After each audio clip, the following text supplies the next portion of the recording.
Lo ngaji jangan kayak ngobrol lo. Bisa anak adik kamu. Yang mana nih? Udah bunyi belum?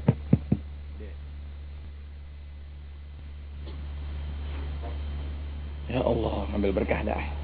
Biar 5 menit asal udah baca Fatihah deh Kang ya. Karena niat selama sebulan bulan April istirahat 4 jam setengah jam jalan, 4 jam setengah jam jalan gitu. Jadi nanti insyaallah selama sebulan mobil sampai itu anu standby. Gitu. Jadi kalau mobil sampai jam 7.04 atau setengah 8, anu jam 8 udah sampai. Ngajar sejam langsung berangkat gitu. Jadi April tuh udah mau kunci pintu. Jadi back to campus, kembali ke kampus lagi. Ya, gue biar nggak kuliah juga ngerti bahasa kuliah. Itu karena orang sekarang pinter mencari istilah bahasa Indonesia populer dalam ceramah digunakan kata-kata tadi. Sementara dia bukanlah orang-orang yang mengerti bahasa. Itu orang sekarang. Ngeliat deh, pandai. Pandai mempergunakan kata-kata istilah yang hakikatnya tidak tahu sama sekali kemanfaatan kegunaan dari makna bahasa itu. Itu orang sekarang. Dia punya gaya tipuannya jago-jago. Tapi kalau ilmu agama nggak bisa dibohongin, nggak bisa.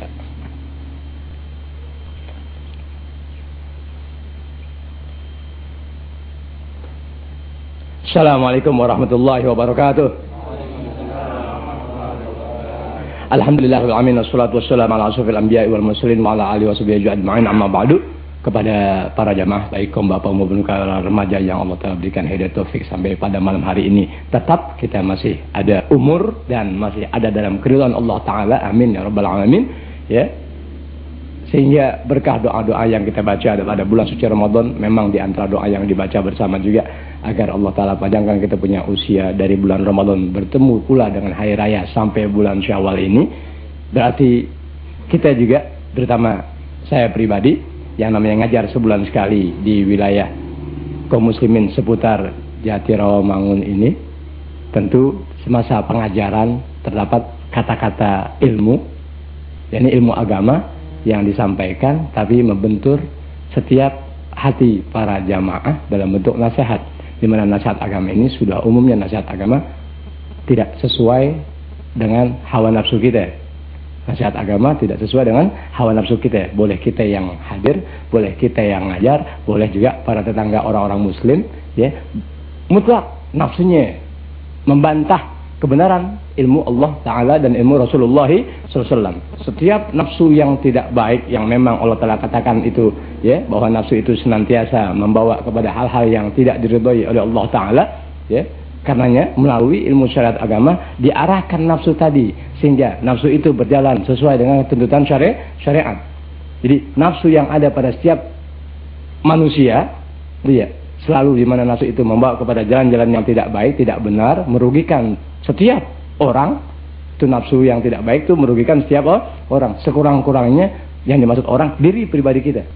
Nafsu yang tidak baik itu mutlak merugikan diri pribadi kita. Berkah ilmu agama yang dibawa oleh Rasulullah SAW, dibawa pula oleh sahabat tabi'in, ulama, ulia, solihin sampai pada malam hari ini, semua ilmu itu tercantum kuat dalam kitab-kitab agama. Maka guru-guru yang memiliki setitik ilmu berkewajiban menyampaikan ilmu tadi kepada setiap orang yang beragama Islam, di mana ilmu ajaran Islam senantiasa membentur semua hawa nafsu kita yang memang kita gandrungi, tapi agama melarang atas perasaan-perasaan yang menyinggung dari nafsu yang memang baik guru maupun jamaah sama punya nafsu semacam tadi. Maka ana pribadi mohon dibukakan pintu maaf, pintu ridho, pintu maaf, pintu ridho, pintu maaf, pintu ridho, khususnya kepada Al-Ustaz Abdul Aziz Mughni, kepada Bapak Abdurrahman, kepada engkau namanya siapa ya? Kepada Haji Hasan yang mudah-mudahan masih ada umur untuk 7 tahun mendatang. Amin kong ya. Mudah-mudahan masih ada umur 7 tahun mendatang nih. Begitu. Jadi mohon maaf itu terutama sekali saya khususkan kepada Bapak Haji Hasan atau Kong Haji Hasan, Al-Ustaz Abdul Aziz Mughni, dan Bapak Abdurrahman, serta jamaah-jamaah baik yang baru tumben saya kenal maupun jamaah yang sudah terbiasa saya kenal wajahnya tapi nggak tahu namanya, nggak apa-apa deh. Gitu. Sebab yang namanya kenal nggak harus selalu namanya kita hafal satu persatu. Tapi pengertian kenal dalam agama, setiap ilmu yang disampaikan kita dapat amalkan. Sehingga kita kenal diri kita kenal orang yang memberikan setitik ilmu kepada kita. Itulah arti kenal. Kalau apabila itu terjadi, berarti kita kenal ajaran Rasulullah SAW, sekaligus kenal siapa Rasulullah dan bagaimana sepak terjang dakwah Rasulullah SAW. Jadi permohonan maaf ini sekali lagi saya sampaikan, khususnya kepada Gong Haji Hasan, Al-Ustaz Abdul Aziz Munguni, Bapak Abdurrahman, dan juga dari tuan rumah Gong Haji Hasan, baik sebagai istri maupun anak dan cucu, serta saya khususkan pula permohonan maaf dan ridho saya ini kepada setiap warga muslimin, terutama yang ada di seputar Majelis Ta'lim, di mana sudah menjadi kebiasaan atau cara atau karakter atau sifat saya dalam memberikan ilmu agama selalu berbentuk pandangan-pandangan demi keselamatan, demi keberuntungan, keuntungan, kemaslahatan, keberkahan, dan sesuatunya semasa kita beragama Islam sampai Allah telah tentukan kita pulang ke rahmatullah. Jadi untuk orang-orang muslimin yang ada di seputar Majelis Taklim berada dan sejauh mana suara speaker itu terdengar, memang saya yakin mengganggu kesenangan mereka dengan masing-masing hobinya, maka atas perasaan-perasaan yang terganggu tadi, saya pribadi mohon dibukakan pintu maaf, pintu ridho yang seluas-luasnya kepada setiap warga muslimin di mana Majelis Taklim ini berada dan sejauh mana suara speaker ini terdengar. Selanjutnya, adapun para jamaah yang boleh dianggap sudah kenal saya, baik yang pada hari ini baru tumben ketemu, ya, bisa saja berjumpa kemudian mendatangkan dosa, baik saya pribadi maupun jamaah yang baru melihat saya, bisa jadi terjadi perasaan-perasaan, kok Habibnya begitu, ngajar belum apa-apa udah ngerokok, kok Habibnya begitu, lu bilang tuh Habib asik, pokoknya oke deh, yeah. Pas gue lihat nggak nafsu kelihatannya. Kan bisa gak begitu? Bisa. Gue gak nafsu, dia baru datang salaman kagak sama gue, dia mojok aja minta rokok, kopi. Bisa gak begitu? Bisa kan? Terjadi begitu. Nah, pertemuan yang niatnya baik tapi justru menjadikan buruk sangka tadi yang akhirnya membawa kepada dosa, ya, kalau bila itu terjadi, ya, saya sebagai orang yang dipercayakan untuk sementara waktu dalam membina, ya, para remaja Islam dalam ilmu syariat Islam, mohon maaf kepada para jamaah yang punya perasaan semacam itu.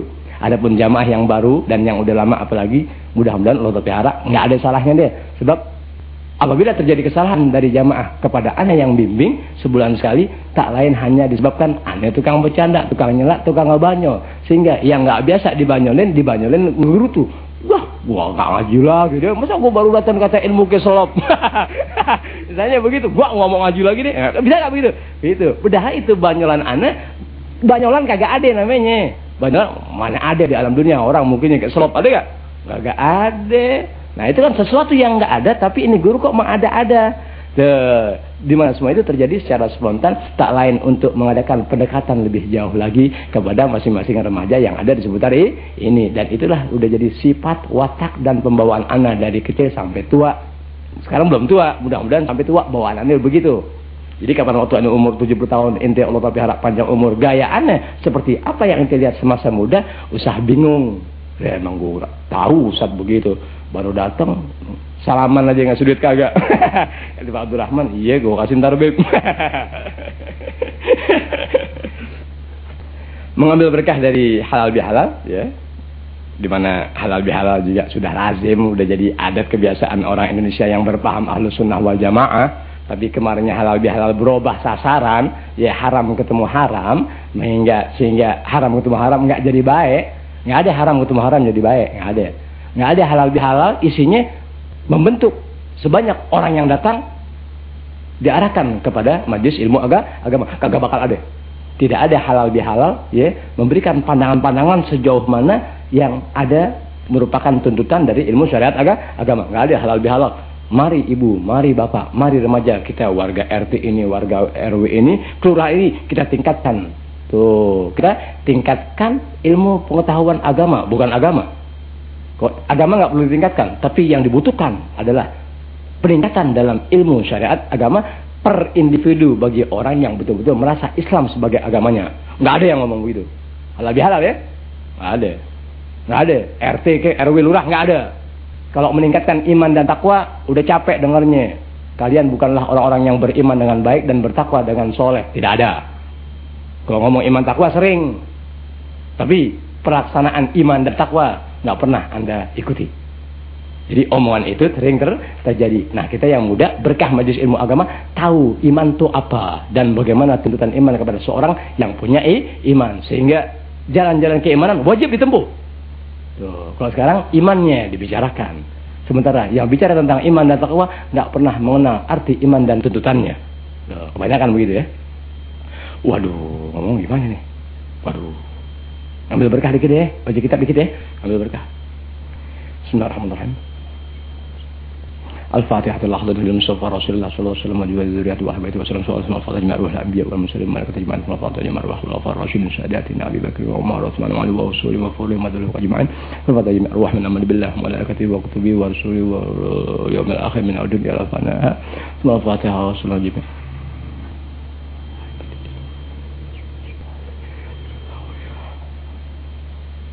إن الله تعالى دغشان برحمته والمغفرة. إن الله تعالى دغشان برحمته والمغفرة. إن الله تعالى دغشان برحمته والمغفرة. وأن يعيد علينا الحاضرين خاصة.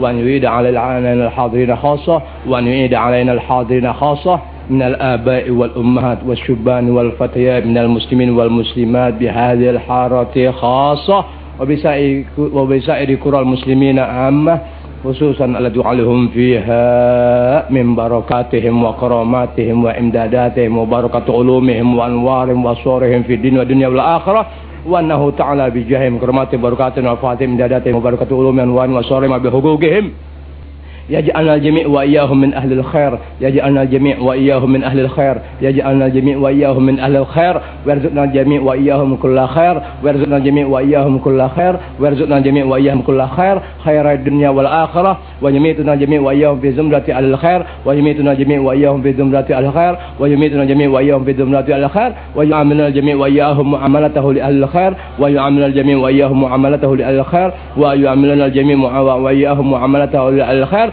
ويصرف عنا وعنهم كل شر وضير. ويصرف عنا وعنهم كل شر وضير. ويصرف عنا وعنهم كل شر وضير. وأنه تعالى بجاههم كراماتهم وبركاتهم وفاتهم من دارتهم وبركة علوم أنوارهم وأسرارهم وبحقوقهم يبارك لنا في جميع مجالسنا ومن فيها. يبارك لنا في جميع مجالسنا ومن فيها. يبارك لنا في جميع مجالسنا ومن فيها. ويقضي جميع حاجاتنا وحاجاتهم دنيوية وأخروية سرا وعلانية. ويقضي جميع حاجاتنا وحاجاتهم دنيوية وأخروية سرا وعلانية. ويقضي جميع حاجاتنا وحاجاتهم دنيوية وأخروية سرا وعلانية مع اليسر والسهولة السلامة والعافية والبركة ومن راح لقلوبنا وقلوبهم ومن راح لقلوبنا وقلوبهم ومن راح لقلوبنا وقلوبهم وأبداننا وأبدانهم وأبداننا وأبدانهم والسلام والعافية في ديننا ودينهم والسلام والعافية في ديننا ودينهم ودنيانا ودنياهم ودنيانا ودنياهم بحق نبينا محمد صلى الله عليه وسلم وأزواجه طاهرات أمهات المؤمنين وأهل بيته الطيبين الطاهرين والصحابة والتابعين التابعين ومن تبعهم بإحسان إلى يوم الدين وبحق نبينا محمد صلى الله عليه وسلم وبسر الفاتحة. أعوذ بالله من الشيطان الرجيم. بسم الله الرحمن الرحيم. الحمد لله رب العالمين الرحمن الرحيم مالك يوم الدين إياك نعبد وإياك نستعين اهدنا الصراط المستقيم صراط الذين أنعمت عليهم غير المغضوب عليهم ولا الضالين آمين.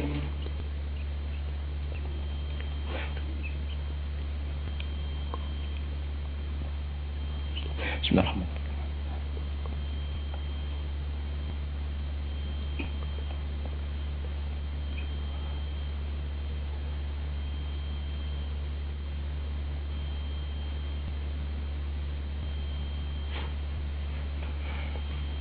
Melanjutkan pelajaran yang 1 bulan yang lalu.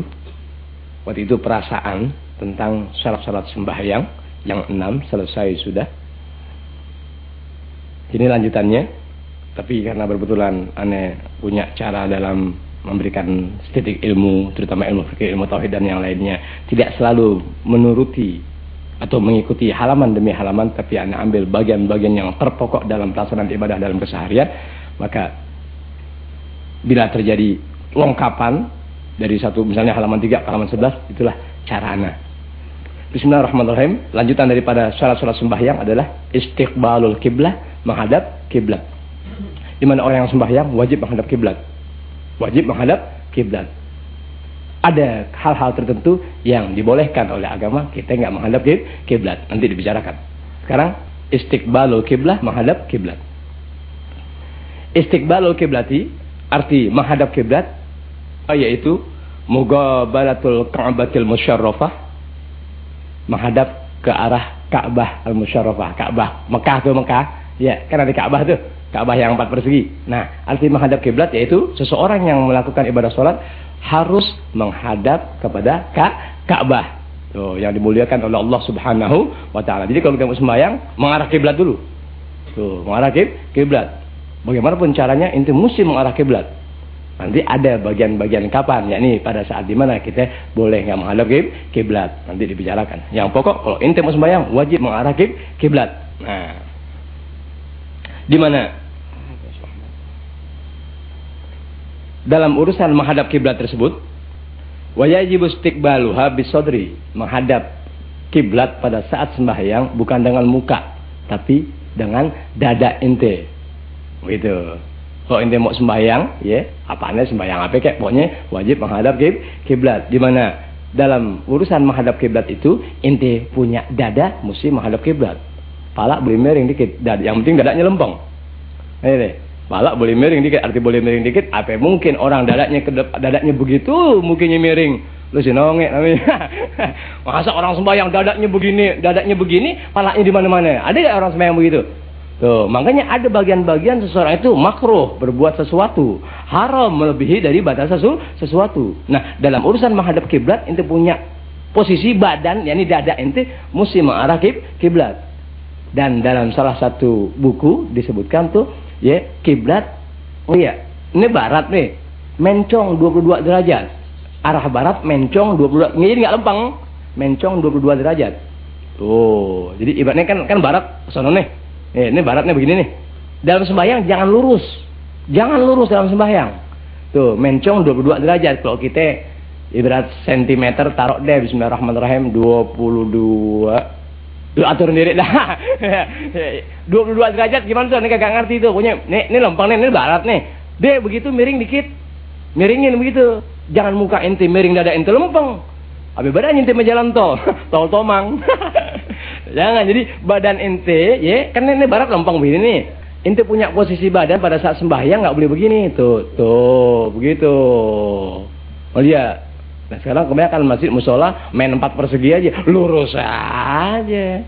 Gimana tuh? Wallahu a'lam. Tuh, menurut ilmu-ilmu yang ada dalam kitab tuh ingat ya, terutama dalam ilmu falak, ya, dikasih tahu tuh melalui kompas yang ada dengan ilmu mereka ya, yang nggak paham, itu dikasih tahu 22 derajat miring. Miring dari arah kiblat 22 derajat ke kanan, bukan ke kiri. Kalau ke kiri mester. Ini mester. Iya, lempeng Tanjung Priok. Tuh, tapi kalau barat belok ke kanan sedikit 22 derajat baru Ka'bah al-Musyarrafah. Gitu. Jelas tuh ya. Jadi kalau sembahyang jangan lurus ke kiblat, mencongin itu punya dada. Tuh, kalau dadanya mencong miring 22 derajat berarti ente punya pala sama. Kalau dada ente menghadap kiblat 22 derajat, pala ente lempeng, apa bedanya ente main kerupuk? ya kerupuk Tasik. Gitu ya. Jelas kok begitu ya, nggak perlu berpanjang lagi deh. Gitu.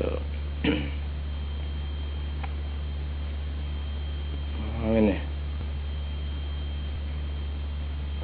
Karena dalam sembahyang, dalam lanjutannya meninggalkan menghadap kiblat, nggak bicarakan. Nanti karena dalam sembahyang itu, ya, di mana sembahyang orang dianggap sah, ya, kalau dia tahu aurat. Ini kan dulu kan syarat sahnya sembahyang harus tutup aurat. Ini aurat apa? Nah, sekarang masalahnya aurat apa sebetulnya yang disebut aurat? Tuh, bagi seorang laki dan perempuan. Nah, baru bicara aurat nih. Al-auratu aurat. Auratul rajuli wal amati fis shalah. Aurat orang laki-laki dan amah budak perempuan dalam sembahyang. Nah, sekarang kita alhamdulillah ta'ala enggak ada budak perempuan. Perbudakan ada, tapi yang namanya budak dalam arti sesungguhnya menurut agama di kita enggak ada. Tapi perbudakan terjadi, sifatnya yang berbeda. Anda omongan ya. Nah, aurat seorang pria tuh Ya, seorang pria dan aurat budak perempuan. Ini zaman dulu nih, ngelihat zaman dulu kan terjadi perbudakan, terus berjalan sampai kalau di papen nggak tahu dah. Dalam sembahyang aurat itu apa? Ma baina surrati war rukbati, antara pusar dan lutut. Aurat kita nih laki-laki, ngelihat, dan budak perempuan dalam sembahyang antara pusar dan lutut. Itu artinya kalau ente sembahyang berbetulan hujan terus menerus, pakaian nggak ada yang kering untuk ente gunakan bakal sembahyang, ngerti ya? Kaos juga ada tapi mereknya nggak pantas, bacaannya masih menerima sumbangan. Ya, tuh kaos bacaannya masih menerima sumbangan, kebetulan masih lepek, kalau dipakai dalam sembahyang ya nggak apa-apa sih, kan begitu. Semen lepek namanya lepek sembahyang, pahalanya dapat. Udah ini mulus-mulus orang perut kosong pakai baju lepek. Nah, kebetulan nih udah nggak bisa ngapa-ngapain deh. Ngerti ya, keadaan itu nggak memungkinkan ente pakai baju karena kebanjiran misalnya dan sebagainya. Waduh, yang ada di badan ente nih cuman kain tanggung, kain orang boleh kasih Idul Fitri. kain tanggung ditutup ke atas, kelihatan bawah, dilipat kelihatan atas. Gimana ya caranya? Udah deh, ente ambil tali plastik, ente ikat di atas pusar, di bawah dengkul. Itulah yang wajib bagi seorang pria pada saat dia melakukan sholat, di mana antara pusar dan lutut itulah yang disebut aurat. Das berarti kagak boleh kelihatan waktu sembahyang. Tuh, jadi orang sembahyang itu mesti tutup pusarnya, tutup dengkulnya. Itulah yang disebut aurat orang pria dan budak perempuan dalam sembahyang. Berarti berbetulan ente memang baju memang udah kebanjiran ke bawah, bukan baju kita yang ke bawah kainnya, lihat kotak-kotak laci ke bawah, ya laci yang kosong. Gitu. Rasanya kalau laci ente berisi duit ke bawah kali, wow, untuk udak-udak tuh air, untuk udak-udak. Kebetulan sembahyang nggak ada apa-apanya, enggak. Udah, yang wajib dalam pelaksanaan ibadah tadi, dalam sholat, ngerti ya? Tutup ente punya pusar, tutup ente punya dengkul. Di bawah dengkul, di atas pusar, tidak disebut sebagai aurat dalam sembahyang. Paham tuh? Paham, Pak? Tuh, ngerti ya? Kalau begitu, bolong-bolong bekas rokok, hati-hati. Ngerti ya? Kayak rokokan kalau boleh beli tuh nggak terlalu banyak pretek. Tapi kalau orang boleh kasih atau boleh nemu, itu baru disep pretek, blang, pretek pada bolong gitu punya kain atau celana panjang. Tuh hati-hati itu. Makanya orang yang pintar tuh kalau ngerokok ngejauhin dikit. Tuh, jadi andai kata bletek dia kena kain tetangganya. Orang Islam kan jahat di situ tuh. Orang Islam yang belum ngaji. Jadi bolong-bolong yang di celana kita itu, celana panjang atau sama selolim atau kain tuh, kalau kita sembahyang kelihatan, namanya aurat. Iya, dari pusat ke dengkul kelihatan barang, nggak sah sembahyang ente karena aurat ente terbuka. Makanya dalam urusan sholat tadi ya wajib menutup aurat, di mana aurat seorang yang sembahyang laki dan budak perempuan jangan kelihatan pusar, jangan kelihatan dengkul, deh gitu. Jelas ya? Wah, kalau begitu enak dong sembahyang nggak kayak baju. Jangan dibilang enak, nggak ada akhlak. Baju ente ada, baju koko ente ada, meskipun belum lunas kan boleh aja. boleh aja. Sembahyang pakai baju dong, bawa akhlak. Kan begitu. Memang masalah sah lain lagi dengan akhlak lain. Kayak orang sembahyang nggak kayak bici. Allah, sah ini sah dengan akhlak berbeda. Lihat, tapi ingat nilai kau jelek. Begitu. Paham ente? Paham nggak? Paham nggak maksudnya?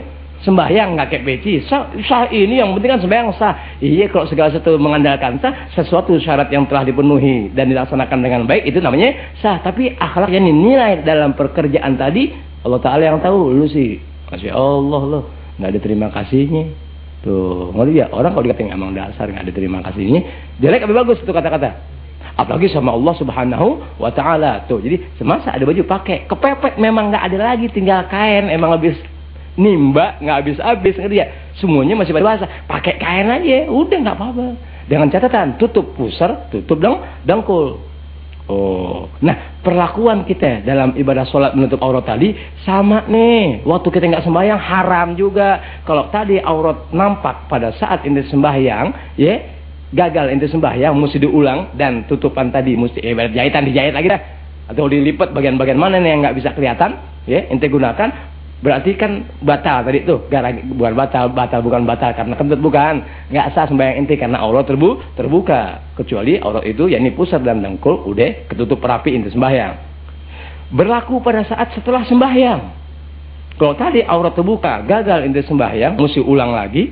Tapi setelah sembahyang pun wajib inti tutup aurat inti, jangan kelihatan pusar, jangan kelihatan dengkul. Kebanyakan sekarang orang ngaji, ngajinya rajin, aurat nggak tahu. Ngerti ya? Berarti kalau inti main, ngerti ya? Mau main bola kayak, mau main bulu tangkis kayak, mau main apa, tetap jangan nampak inti punya pusar dan jangan nampak inti punya dengkul. Haram itu kerjaan. Haram itu kerjaan. Nah, itulah satu di antaranya seringkali orang ngaji tapi aurat nggak dipelihara. Oh, paham ente? Berarti ente yang sudah tahu wajib laksanakan. Terutama yang sudah akil balik. Ya kalau masih SMP kelas 1 sih belum apa-apa deh. Tapi kalau udah mulai naik kelas 2, naik kelas 3, tuh wajib ente tutup. Lantas gimana yang di SMP? Sementara mohon maaf, mohon ridho sama Allah Subhanahu wa taala karena keadaan memaksa aku untuk membuka aurat. Tapi setelah kembali wajib ente tutup. Setelah selesai dari sekolah wajib ente tutup. Tuh begitu. Mau main bola, gimana kita main bola? Masa main bola pakai kain? Saya suruh main bola pakai kain. Celana panjang bisa nggak? Bisa. Boleh juga pakai kain, tapi jangan nyentar bagian tengah loh. Nyentar bagian tengah, gua hancurin tiang nih. Waduh, begitu. Boleh nggak? Boleh. Jadi Islam membuka jalan luas buat anda punya apa? Keterampilan, punya apaan aja. Silakan keahlian. Tapi pada batas-batas yang dilarang oleh agama, jangan kau tembus. Gimana caranya? Keterampilan aku miliki, sementara larangan tak aku terjang. Bisa nggak begitu? Bisa. Ini main bola bisa. Bisa nggak main bola pakai celana panjang? Bisa. Tuh, bisa nggak main bola pakai pangsi? Bisa nggak? Bisa. Bisa nggak? Bisa. Berarti tutup aurat, ya ini pusar ente nggak kelihatan, dengkul pun nggak nampak. Bisa ente main bola, main bulu tangkis bisa. Bisa nggak ente? Bisa. Jadi ente yang sudah tahu ilmu agama wajib tutup aurat, laksanakan. Tuh, hobi silahkan jalan, tapi tidak ada pelanggaran. Main bola kayak, main bulu tangkis kayak, berenang. Kenapa berenang? Emang ente nggak bisa berenang pakai kain? Bisa nggak berenang pakai kain? Masa nggak bisa? Ya ente berenang, ente berenang pakai kain nggak bisa? Ah, sayang banget. Tuh kain ente ikat pakai tali plastik bagian bawah, jadi orang bisa lihat ente lu berenang sampai capung. Ngambang. Iya, paham ente? Kalau ente bisa berenang biar pakai kain, ngerti ya? Tetap ente bisa berenang. Paham nggak? Sebagai contoh, orang diikat kakinya. Ngerti ya? Dia bisa berenang nggak? Kok emang dia bisa berenang? Dia bisa berenang dong. Orang berenang pakai tangan. Ngerti ya? Berenang pakai tangan. Karena ente nggak bisa berenang, kaki diikat, emang lo nggak bisa berenang. Tapi orang bisa berenang biar kaki diikat, tangannya kagak tapinya. Bisa nggak dia berenang? Bisa ente. Yang dibilang gaya tanpa gaya, orang nggak ada di bukunya. Yang dibilang gaya bebas tapi udak-udak. Apa tuh? Itu. Berenang. Celana panjang bisa nggak? Bisa. Tuh, bisa. Pokoknya bentuk-bentuk keahlian, keterampilan apapun dapat dimiliki oleh orang-orang muslim dengan catatan jangan sampai keterampilan tadi mengalahkan aturan agama. Tuh begitu caranya. Terutama anak muda yang udah ngaji majelis ilmu ya, berkewajiban tutup aurat cara apapun juga. Tuh jangan kelihatan pusar, jangan kelihatan dengkul. Buka baju, ya nggak apa-apa. Tuh, tapi jangan main burung. Jangan main burung. Masa main burung pakai kain? Orang bingung, yang mana burung lu, yang mana burung. Ya jangan kayak us-us ente. Itu, paham tuh ya? Jadi di dalam urusan sholat, ya pusar sama dengkul wajib tertutupi, kan begitu, nggak boleh kelihatan. Meskipun titik kasar kata, tapi ente bisa lihat kulit paha ente dalam sembahyang kelihatan, gagal sembahyang ente. Tuh wajib ente ulang kembali. Tuh dalam sembahyang tuh. Adapun di luar sembahyang wajib pula ente tutup ente punya aurat, minimal pusar dan dengkul tak nampak di mata manusia. Tuh. Rahasia di balik itu terlalu amat luas. Rahasia di balik itu terlalu sangat amat luas. Ini hikmah di balik agama, itu ya, mengharamkan orang buka aurat terlalu sangat amat luas untuk bisa dijelaskan. Nggak perlu dijelaskan deh. Sebagai contoh deh, satu di antara hikmahnya lihat nih, di samping yang namanya pelanggaran pasti ada sanksinya, kan begitu? Sarok deh, ente, sekarang ya udah tahu masih celana pendek. Sekurang-kurangnya dari sekian banyak iblis Tuh, bagi orang yang sudah akil balik, mau nampang dengan keindahan pahanya. Nih, paha gue putih bersih. Nih, berbulu tapi kasar. Nih, paha gue berbulu tapi kasar. Tapi kalau paha ente pitakan, nggak bakalan ente pendek. Dia pitaknya kayak bola belek, kayak bola bola kasih, nggak bakalan ente. Oh ya, kalau ya bekas bisul yang nggak habis, ya sekali nimbul tiga di seputar paha ente, nggak bakalan ente berani celana pendek. Nggak bakalan, sebab ente malu orang lihat. Tapi karena berbetulan paha ente mulus, tuh nggak ada cacat, ente perlihatkan paha ente dengan sekadar putih, apalagi bening, apalagi kelihatannya berbentuk dan sesuatunya. Di situ iblis mengajak ente untuk membuka aurat sehingga orang dapat memandang, oh pahanya mulus. Itu laki. Gimana perempuan?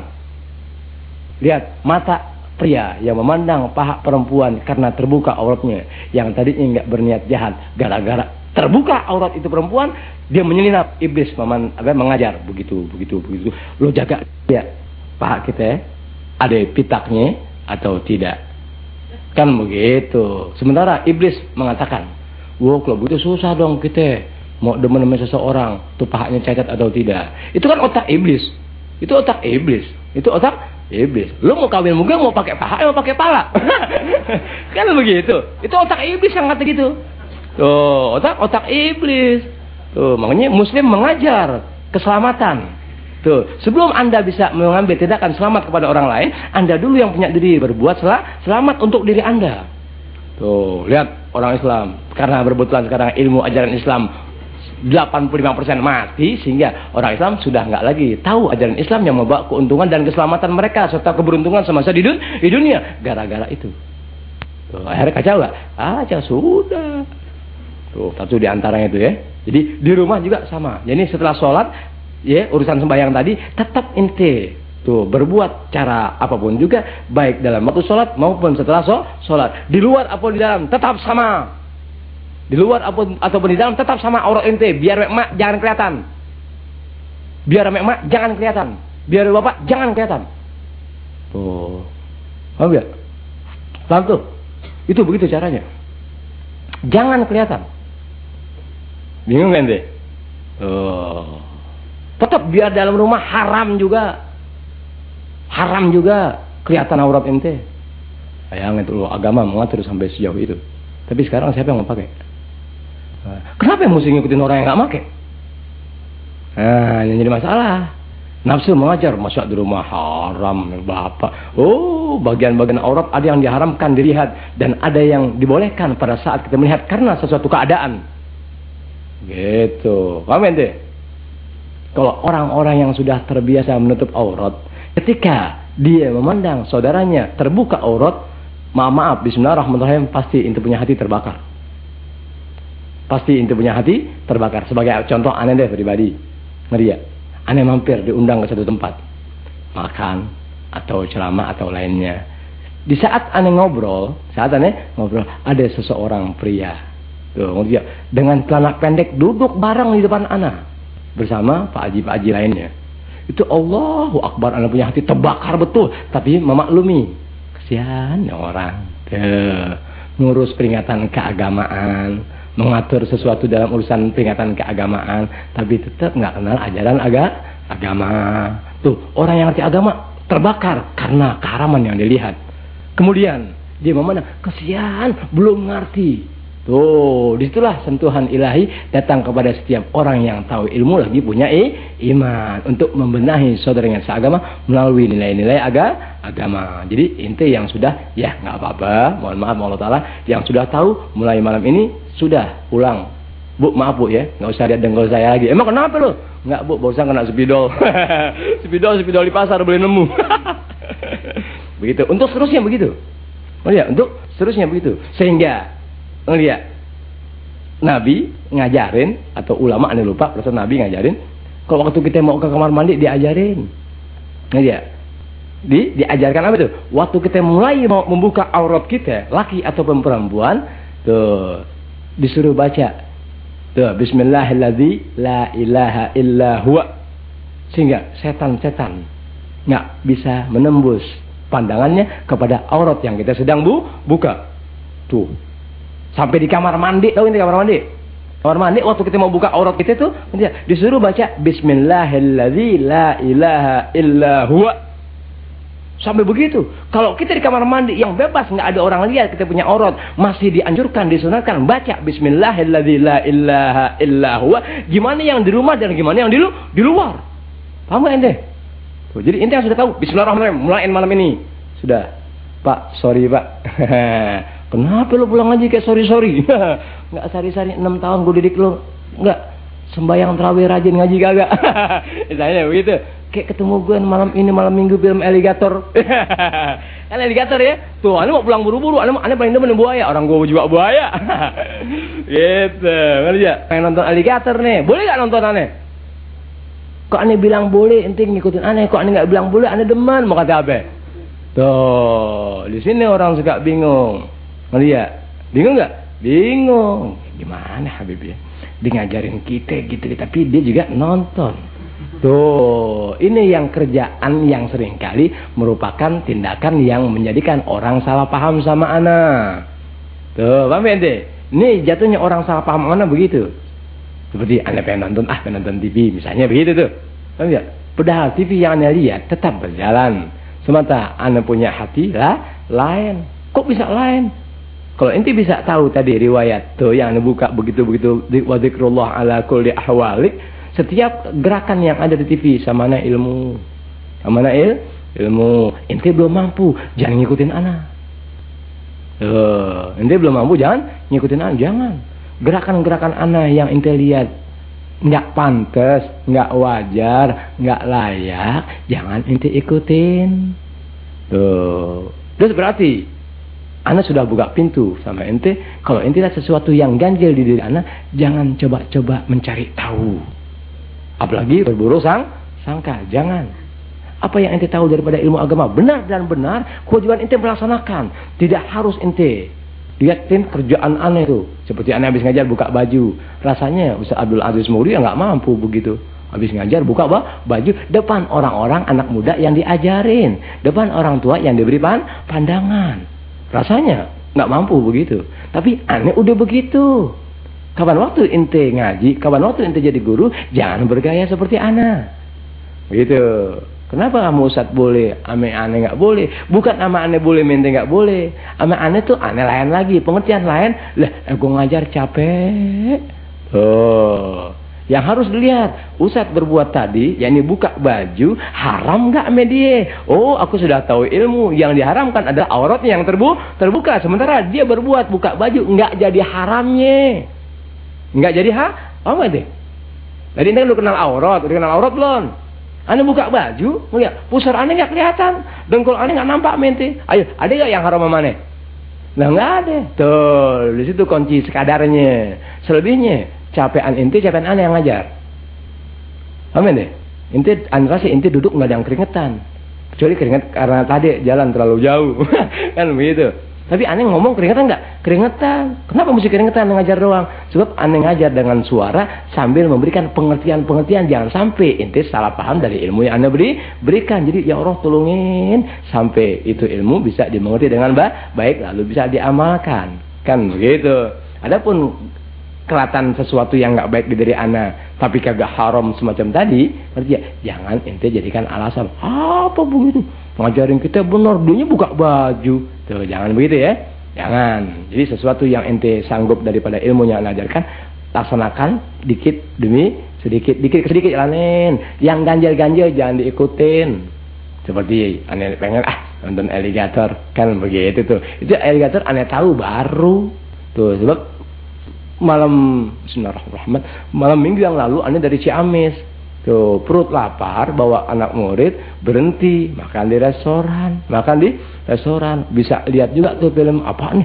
Wah, buaya. Oh, ini dia yang dibilang alligator nih. Tuh, sambil makan, sambil lihat buaya. Nah, oh buaya begitu. Kok udah ganas begitu. Nggak pandang manusia lagi buaya kok udah ganas. Oh, nggak pandang laki, nggak pandang perempuan, nggak pandang makanan, nggak pandang perawan. Tancap terus sama buaya. Tuh buaya. Apa itu? Sekarang terjadi buaya agama. Serem nggak? Jangan ngerti ente bahasana. Apa itu? Kalau udah kata buaya agama berarti setiap orang yang beragama Islam pada masanya kena atau jadi mangsanya. Kalau tidak ada manusia yang tahu sifat-sifat buaya dalam agama, apa yang omongannya? Kalau nggak ada manusia yang tahu sifat-sifat buaya agama, kalaupun dia tahu nggak berani menyampaikan untuk mengambil tindakan keselamatan untuk orang-orang yang seagama dengan ana misalnya, udah hancur nanti kemakan habis. Tuh, dari pengaruh film sejauh itu, Anda dapat ilham begitu dan begitu, sehingga pada saat Anda memberikan nasihat agama baik ceramah, mengajar ataupun khutbah, Anda sudah tahu dengan persis sifat-sifat buaya apabila dia sudah lapar, tuh nggak mengenal laki perempuan, nggak mengenal kecil ataupun tua, nggak pernah kaya, nggak kenal miskin, nggak pernah cacat, nggak kenal sehat, tetap dimakan kalau dia sudah lapar. Paham tuh omongan tuh? Tuh buaya sampai begitu. Tuh buaya yang binatang. Gimana kalau terjadi buaya agama? Mau kata apa lo? Rasanya ente nggak berpikir sejauh itu kan? Ente nonton sesuatu di TV, habis saya nonton, nggak dapat ilmu ente. Keluarnya gerakan demi gerakan namanya jadi ilmu. Oh ya, kan itu haram. Iya, emang dosa gue di situ, tapi ilmu gue lebih banyak dapat di situ. Di mana ilmu yang didapat dari gerakan-gerakan sesuatu tadi, dia manfaat buat saudara anda seagama.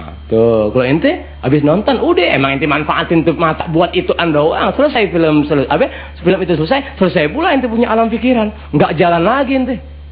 Paham nggak mau nih? Nggak jalan lagi, habis aja. Oh iya, habis aja. Misalnya contoh film perang, nyerang, terang, nembak, selesai itu film rame, ente cerita, habis kan?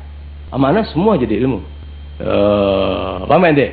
Makanya pada saat Allah pelihara aneh ngajaran, ceramah, aneh khutbah, keluar tuh pandangan-pandangan keagamaan dari gerakan-gerakan yang Allah peliharakan kepada anak, baik yang nampak jelas maupun yang ada di balik dinding.